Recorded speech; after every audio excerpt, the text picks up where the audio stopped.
Everyone, welcome back to the YouTube channel entrance वाला और @doctor Alam. I am Mohammad Awais Alam, second year MBBS student at government medical college Fatehpur.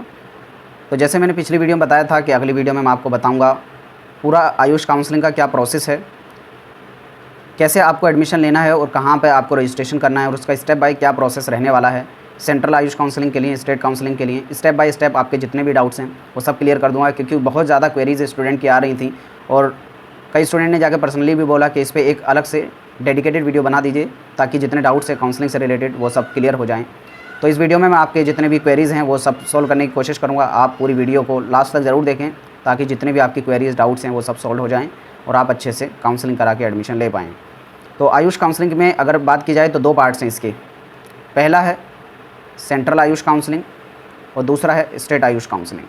अब इसमें पूरा बताऊंगा आपको कि सेंट्रल के अंदर कौन कौन से कॉलेजेस आते हैं, स्टेट के अंदर कौन से आते हैं और उनका आपको कैसे काउंसलिंग करनी है और कहाँ पे आपको रजिस्ट्रेशन करना होगा। तो सबसे पहले अगर सेंट्रल आयुष काउंसलिंग की बात की जाए तो इसका जो रजिस्ट्रेशन होगा वो होगा www.8ccc.gov.in।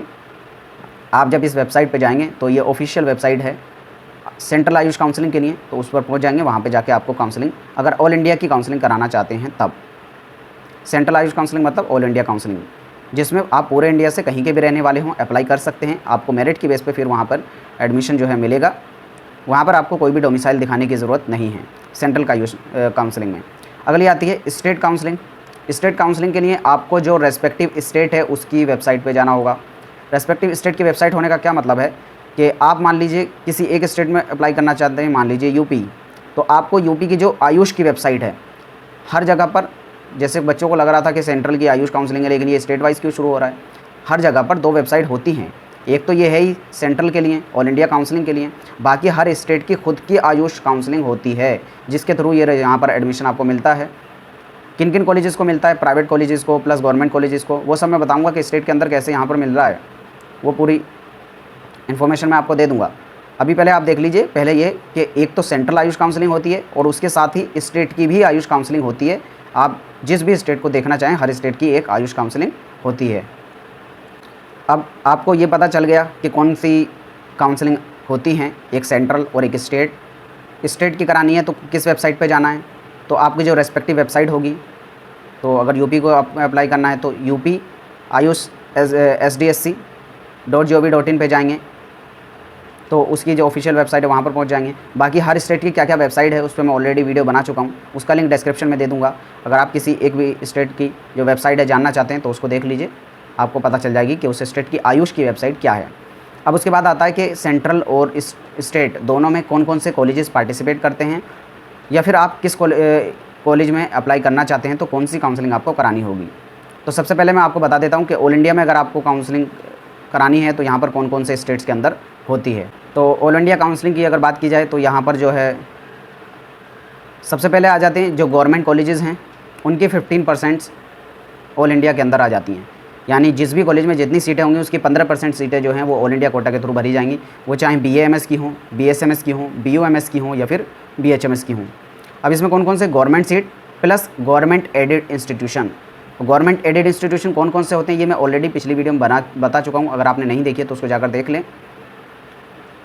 और उस हर स्टेट की मतलब और union territory except Jammu and Kashmir, यानी पूरे इंडिया में जितने भी स्टेट्स हैं उन सब के अंदर जितने भी गवर्नमेंट कॉलेजेस हैं या फिर सेमी गवर्नमेंट कॉलेजेस हैं और उनकी लिस्ट में पहले बता चुका हूँ, उनके अंदर जो 15% सीट्स हैं उन पर एडमिशन कैसे मिलेगा, ऑल इंडिया कोटा के थ्रू, जिसमें आप पूरे इंडिया से कहीं के भी रहने वाले हों अप्लाई कर सकते हैं। दूसरा आता है BHU के अंदर जो BAMS है उत्तर प्रदेश में, उसकी 100% सीट्स को ऑल इंडिया कोटा से भरा जाएगा। उसके साथ ही ITRA जामनगर जो गुजरात में है उसमें 100 की 100% सीट्स पे जो एडमिशन होगा वो ऑल इंडिया काउंसलिंग के थ्रू होगा, एक्सेप्ट नॉमिनेटेड सीट, मतलब कुछ सीट जो है नॉमिनेटेड रहती हैं यहाँ पर मिनिस्ट्री के लिए, उनको छोड़ के बाकी 100% सीट का जो एडमिशन होगा वो ऑल इंडिया कोटा के थ्रू होगा। फिर अगला आता है NIA जयपुर में BAMS में एडमिशन, ये भी किसके थ्रू होगा, ऑल इंडिया कोटा के थ्रू होगा। 100% सीट सारी की सारी ऑल इंडिया कोटा से भरी जाएंगी, स्टेट के पास कोई भी सीट नहीं जाती है। फिर BHMS की 100% सीट्स NIH कोलकाता में, जो NIH कोलकाता में कॉलेज है वेस्ट बंगाल में, नॉमिनेटेड सीट को छोड़ के बाकी 100% सीट का जो अलॉटमेंट होगा वो ऑल इंडिया कोटा के थ्रू होगा यहाँ पर भी। फिर अगला जो आता है वो आता है BAMS, BSMS, BUMS and BHMS seats of all deemed universities की 100%। अब डीम्ड यूनिवर्सिटी कौन कौन सी हैं, BAMS, BUMS और BHMS की, वो सब मैं पिछली वीडियो में बता चुका हूँ। तो उसकी जितनी भी सीट्स होंगी 100% सीट का जो एडमिशन है वो किसके थ्रू होगा, ऑल इंडिया कोटा के थ्रू। और डिफरेंस क्या होता है डीम्ड यूनिवर्सिटी या फिर प्राइवेट कॉलेजेस में, तो डीम्ड यूनिवर्सिटीज़ का जो डिफरेंस ये होता है कि वो खुद से गवर्न करी जाती हैं, बाकी कुछ मेजर डिफरेंस नहीं होता, प्राइवेट के लगभग सिमिलर होता है। बस डिफरेंस ये है कि उन पे कोई भी गवर्नमेंट या फिर सेंट्रल या स्टेट का कोई इन्फ्लुएंस नहीं होता, डायरेक्ट मिनिस्ट्री के अंदर रह के वो अपने खुद के नियम एंड कानून बनाती हैं, उसके हिसाब से जो है उनके यहाँ पर पढ़ाई चलती है, ताकि जो है स्टैंडर्ड वो एक बना के रखें। फिर अगला आता है AMU BUMS, यानी अलीगढ़ मुस्लिम यूनिवर्सिटी के अंदर जो BUMS है उसकी 50% सीट्स का जो है ऑल इंडिया कोटा से भरी जाएंगी। बाकी जो बची हुई 50% है वो भी ऑल इंडिया से भरी जाएंगी, लेकिन वो वहाँ के सिर्फ इंटरनल स्टूडेंट्स के लिए रहती हैं। इस पर मैं ऑलरेडी डिटेल वीडियो बना चुका हूँ, अगर आपने नहीं देखी है तो देख लें AMU BUMS के ऊपर। और अगली आती है 50% seats of BAMS and BHMS at NEIA Shillong, national east institute of Ayurveda and homoeopathy, जो शिलोंग के अंदर है मेघालय में, उसकी 50% सीट का जो इनटेक है वो किसके थ्रू है, ऑल इंडिया के थ्रू भरी जाएंगी। बाकी इसके बाद जो अगली चीज़ आती है कि यहाँ पर जो है जितनी भी कॉलेजेस हैं और जो उनकी एडमिशन प्रोसेस है लिस्ट में, मतलब जितने भी इंस्टीट्यूशंस हैं वो घटते बढ़ते रहते हैं, उन्होंने यहाँ पर यही डिस्क्लेमर दिया है। बाकी जो अगर इंस्टीट्यूट की बात की जाए कौन कौन पार्टिसिपेट करते हैं, तो वो यही इंस्टीट्यूट्स हैं जो मैंने आपको दिखाए। अगर आप इन में से किसी भी इंस्टीट्यूट में एडमिशन लेना चाहते हैं तो आपको काउंसलिंग कहाँ करानी होगी, ऑल इंडिया कोटा के थ्रू, जिसका वेब रजिस्ट्रेशन कहाँ होगा, 88CCC की जो वेबसाइट है उसी पे होगा। अभी रजिस्ट्रेशन शुरू नहीं हुआ है, एक्सपेक्टेड है 25 से 27 जुलाई के बीच में शुरू हो जाए। जैसे ही शुरू होगा मैं आपको वीडियो के थ्रू बता दूंगा। आप वीडियो को लाइक करें, चैनल को सब्सक्राइब करें और अपने फ्रेंड्स में शेयर करें, ताकि जैसे ही मैं वीडियो बनाऊँ अपने आपके पास पहुँच जाए और आप वहाँ पर रजिस्ट्रेशन कर पाएँ। अब उसके बाद जो अगला आता है वो है स्टेट के अंदर कौन कौन से कॉलेजेस आते हैं। तो इसमें जैसे मैंने बताया था ऑल इंडिया में 15% सीट्स आ रही थी। अब बाकी जो बची गवर्नमेंट और सेमी गवर्नमेंट कॉलेजेस के अंदर 85% सीट्स बची हैं, उन सब के जो भरा जाएगा, मतलब उसमें जो एडमिशन होगा वो होगा स्टेट काउंसलिंग के थ्रू। अब कौन सी स्टेट काउंसलिंग के थ्रू, जिस भी स्टेट में वो कॉलेज प्रेजेंट है उसकी जो खुद की आयुष काउंसलिंग की वेबसाइट है उसके थ्रू होगा। ठीक है, उसी तरह से आपको यहाँ पर एडमिशन मिलेगा, चाहे वो गवर्नमेंट कॉलेज हो या फिर सेमी गवर्नमेंट कॉलेज हो, दोनों की 85% सीट्स का जो इनटेक है वो स्टेट काउंसलिंग के थ्रू होगा। बाकी उसके अलावा 100% सीट जो प्राइवेट की हैं वो किसके थ्रू होंगी, काउंसलिंग के थ्रू होंगी, प्लस स्टेट की जो आयुष काउंसलिंग होगी वही उसका जो है काउंसलिंग कराएगी। जैसे कई लोगों का डाउट आ रहा था कि क्या बिना काउंसलिंग के भी एडमिशन मिल सकता है प्राइवेट कॉलेज में, तो आंसर है बिल्कुल नहीं मिल सकता। आपको एडमिशन सिर्फ और सिर्फ काउंसलिंग से मिलेगा। अगर डीम्ड में चाहते हैं तो ऑल इंडिया से, और अगर प्राइवेट कॉलेजेस में चाहते हैं तो जिस भी स्टेट में वो कॉलेज प्रेजेंट है उसकी आयुष वेबसाइट पे आपको रजिस्ट्रेशन करना होगा और उसी की काउंसलिंग के थ्रू आपको जो है कॉलेज अलॉट किया जाएगा। अब तो यहाँ तक आपके जो डाउट है लगभग क्लियर हो गए होंगे। सेंट्रल और स्टेट में फ़र्क क्या होता है, कौन सी वेबसाइट पे जाके करना है और किसके अंदर कौन से कॉलेज आते हैं। और हाँ, एक और चीज़ यहाँ पर एलिजिबिलिटी वाला मैं बता देता हूँ। अगर आप प्राइवेट कॉलेज में कहीं के भी अप्लाई करना चाहते हैं तो अगर वो स्टेट ओपन स्टेट है तो आप वहाँ पर डायरेक्टली अप्लाई कर सकते हैं, किसी भी स्टेट के रहने वाले हों। प्राइवेट कॉलेज के लिए आप अप्लाई कर सकते हैं, वहाँ पर आपको एडमिशन मिल जाएगा, वहाँ के डोमिसाइल होने की ज़रूरत नहीं है। लेकिन अगर आप गवर्नमेंट या फिर सेमी गवर्नमेंट में अप्लाई करना चाहते हैं तो वहाँ पे आपके पास डोमिसाइल होना चाहिए, यानी अगर आप उस स्टेट के रहने वाले हैं तभी वहाँ की गवर्नमेंट और सेमी गवर्नमेंट सीट पे आपको एडमिशन मिल पाएगा। प्राइवेट में लेकिन आप किसी भी कॉलेज में किसी भी स्टेट में अप्लाई कर सकते हैं, लेकिन वो ओपन स्टेट होना चाहिए। अब ओपन स्टेट क्या होते हैं इस पर मैं ऑलरेडी एक वीडियो बना चुका हूँ, उनको जाकर देख लीजिए किन किन कॉलेज में आप अप्लाई कर सकते हैं। अब अगला जो है इसके बाद आपने देख लिया, फिर उसके बाद आता है काउंसलिंग के स्टेप्स क्या क्या रहेंगे। दोनों देख लिया आपने कि कौन कौन से कॉलेज स्टेट के अंदर आते हैं और कौन से सेंट्रल के अंदर आते हैं। अब काउंसलिंग शुरू हो गई, मान के चलिए यहाँ पर काउंसलिंग जब शुरू होगी तो उसमें पहला स्टेप रहेगा आपका रजिस्ट्रेशन करना। जैसे ही काउंसलिंग शुरू होगी आपने पहले रजिस्ट्रेशन करना होगा।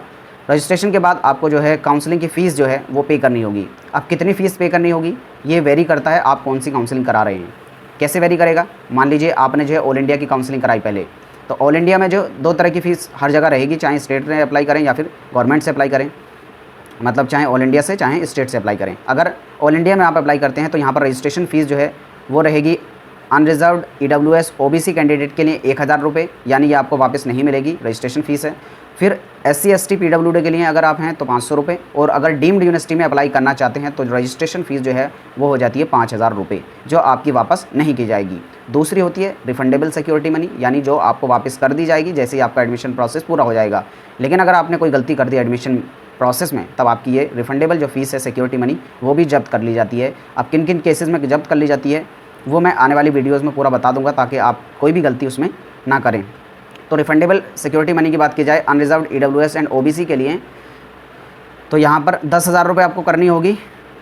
और अगर आप SC ST या PWD हैं तब भी आपको 10,000 रुपये यहाँ पर सिक्योरिटी मनी जमा करनी होगी। किसके लिए? यह था गवर्नमेंट कॉलेजेस के लिए या फिर गवर्नमेंट एडेड कॉलेजेस के लिए ऑल इंडिया कोटा से, या फिर नेशनल इंस्टीट्यूट के लिए, या फिर सेंट्रल यूनिवर्सिटीज़ के लिए। लेकिन अगर आप डीम्ड यूनिवर्सिटीज़ के लिए अप्लाई करना चाहते हैं तो डीम्ड के लिए क्या प्रोसेस रहेगा, उसमें आपको जो है सिक्योरिटी मनी 50,000 रुपये की जमा करनी होगी, चाहे आप किसी भी कैटेगरी से हों। तो एट द एंड अगर आप डीम्ड यूनिवर्सिटी में अप्लाई करना चाहते हैं तो 5,000 की तो आपकी रजिस्ट्रेशन फ़ीस हो गई, प्लस 50,000 की आपकी सिक्योरिटी मनी हो गई। और अगर कोई OBC कैंडिडेट है यहाँ पर ऑल इंडिया कोटा से अप्लाई करना चाहता है तो उसको 11,000 रुपये देने होंगे, जनरल OBC या फिर EWS है तो, जिसमें 10,000 उसकी security money plus 1,000 non refundable money होगा। तो इस तरह से ये जो है फ़ीस, ये किसकी थी? ऑल इंडिया कोटा से अगर आप अप्लाई करना चाहते हैं, यानी सेंट्रल काउंसलिंग की। अब स्टेट की क्या फ़ीस रहेगी? अब स्टेट में जो है वो वेरी करती है, मतलब हर स्टेट की किसी की ज़्यादा हो सकती है, किसी की कम हो सकती है, लेकिन इसी रेंज में रहती है मोस्टली 10,000 के आसपास ही सिक्योरिटी मनी। और रजिस्ट्रेशन की फ़ीस 1,000 के आसपास, किसी पे कहीं कहीं 500 भी होगी। तो वो वेरी करता है स्टेट टू स्टेट। आपको जिस स्टेट में अप्लाई करना है उसका जो ब्राउचर आएगा उसको पढ़ेंगे, उससे आपको अंदाज़ा लग जाएगा। फिर अगला आता है, जब आपने रजिस्ट्रेशन कर लिया फिर चॉइस फिलिंग वो जो है अपनी फ़ीस भर दी, फिर उसके बाद आपको चॉइस फिलिंग करनी होगी। चॉइस फिलिंग का मतलब क्या है? आपको कौन कौन से कॉलेज चाहिए, आप वो अपनी प्रेफरेंस बताएंगे कि मुझे पहले नंबर पे ये चाहिए। फिर अगर वो नहीं मिला तो आप बताएंगे कि ये ना मिले तो ये मिले, ये ना मिले तो ये मिले। तो एक ऑर्डर आप भरेंगे कॉलेजेस का कि इनमें से मुझे किसी कॉलेज में एडमिशन मिले। फिर आपकी रैंक पे जो भी कॉलेज बेस्ट आ रहा होगा वो आपको मिल जाएगा। फिर उसके बाद जो लास्ट स्टेप रहता है, जिसका आप सभी को बेसब्री से इंतज़ार है, वो है आपको एडमिशन लेना। आप जो है वेबसाइट से अपना अलॉटमेंट लेटर डाउनलोड करेंगे और जाके वहाँ पर जो भी कॉलेज आपको अलॉट हुआ है एडमिशन लेंगे। और यहाँ पर आपकी जो ब्यूटीफुल जर्नी है एक स्टार्ट हो जाएगी मेडिकल करियर से रिलेटेड। अब इसके अलावा आपका कोई काउंसलिंग में डाउट मुझे लगता है नहीं बचना चाहिए, और अगर बचता है तो नीचे कमेंट बॉक्स में पूछ सकते हैं। और अगर कहीं भी कन्फ्यूज़न है तो वीडियो को दोबारा चला के देखें, सारे डाउट जो है आपके क्लियर हो जाएंगे। आप वीडियो अच्छी लगी है तो लाइक करें, अपने फ्रेंड्स में शेयर करें और चैनल को सब्सक्राइब करें। तब तक के लिए थैंक यू।